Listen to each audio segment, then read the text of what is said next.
So your time with the Chiefs comes to an end. Was it hard leaving the Chiefs, and how did you end up a Green Bay Packer? So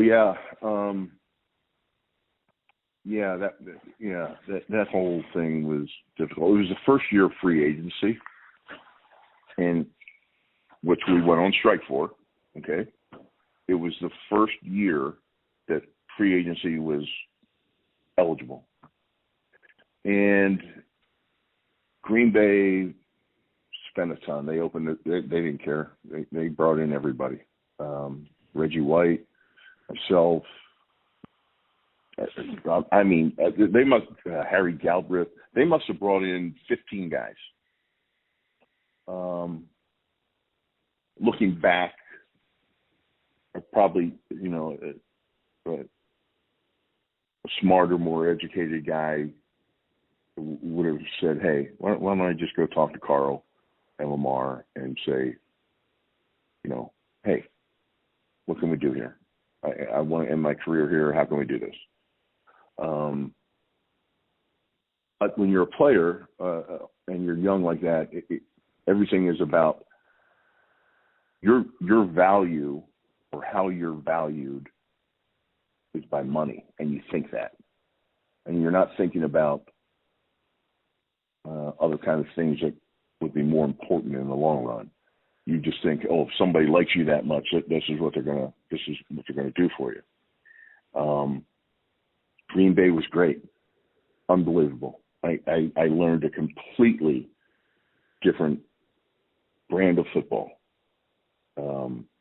Not only did I get a chance to play for two of the most storied franchises in league history, but when Mike Holmgren was there with Brett Favre and that group, what I learned from Marty about football, I learned a completely different way, which was really cool. The short passing game, the screens and draws. We had practice in shorts and helmets almost every day. Yeah.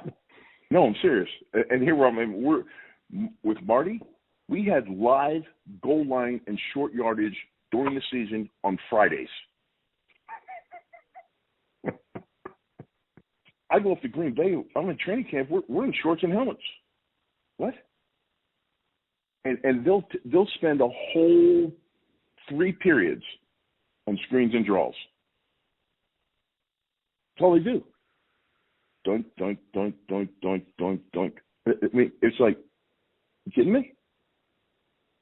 Yeah, but they had some great players there at the time. They had Mark Chmura, they had Sterling Sharp, Pete Jackson. I mean, it just the stuff they did and how they did it. You don't need to put on pads to do this. It's all about timing. Tempo, tempo, tempo, tempo, they kept saying. Everybody run, quick, quick, quick, run. It's just, so I learned a completely different way, which is kind of what the NFL is now. And so, yeah, it was, again, eye-opening experience. I got to be around some great coaches. Steve Mariucci was on that staff. Greg Blosh was on that staff.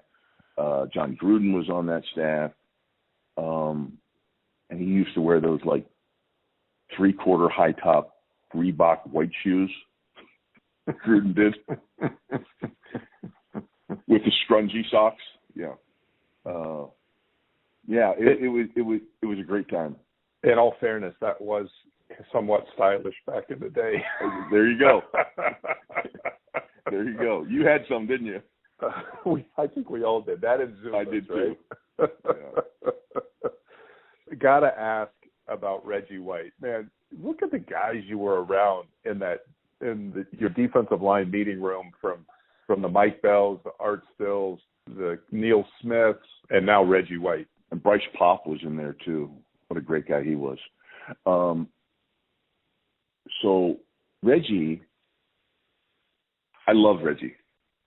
We'd have our daily political arguments. It was so fun. I mean, seriously, it was. And so I remember I told him, I said, so this Reverend Reggie White, how did that come about? I mean, did you go to theology school? Where? He said, in the Baptist church, you have to give 2 Baptist sermons to become a reverend. I said, okay. So let me ask you this. Could your signing bonus, which was really large at that time to the Green Bay Packers, could it have been given to the Reggie White Ministries tax-free? So this one started. Seriously, this is the conversations we had, and he was so passionate about what he did, and who he could help, him and his wife and his family. They had me over at their house so many different times for dinner or hanging out. He prayed with me and my children before when we were in town here.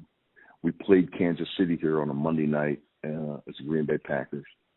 We were all together. He was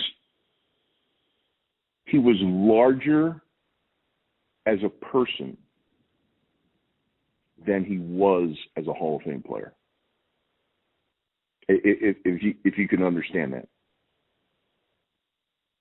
He had the ability to run through you or around you, which at his size, there were no 300-pound defensive ends at that time. He was the only one.